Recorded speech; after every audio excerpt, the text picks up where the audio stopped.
Maraming Pinoy ang nahihilig sa Twitter at karaniwang gumagamit ng hashtag kapag nagtutweet. Ano-ano nga ba ang mga patok na hashtag ngayon? Alamin sa balitang hatid ni JP Soriano.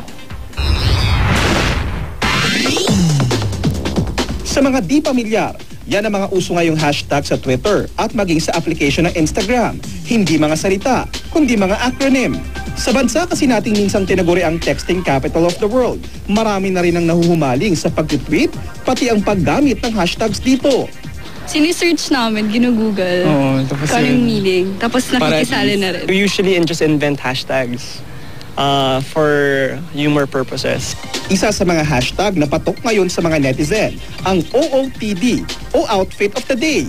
Ang fashion vlogger na si Kelly Medina, tila araw-araw na inspirado, lalo't naka-OOTD siya.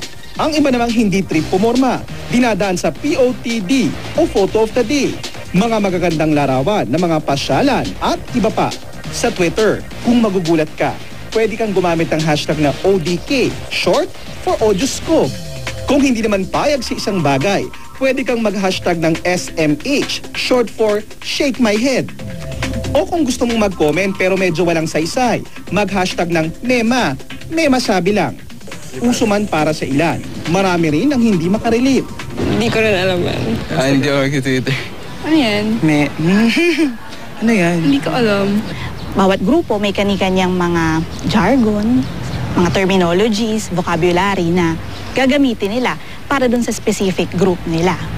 Dahil kung para sa mga tao, YOLO o You Only Live Once ang pwedeng hashtag.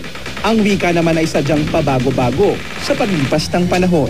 Ayan, umiiksi yung mga salita. Nakakagawa ng paraan para mas mapaiksi, mas makabuo ng mga bagong terms yung mga tao dahil nga buhay yung wika.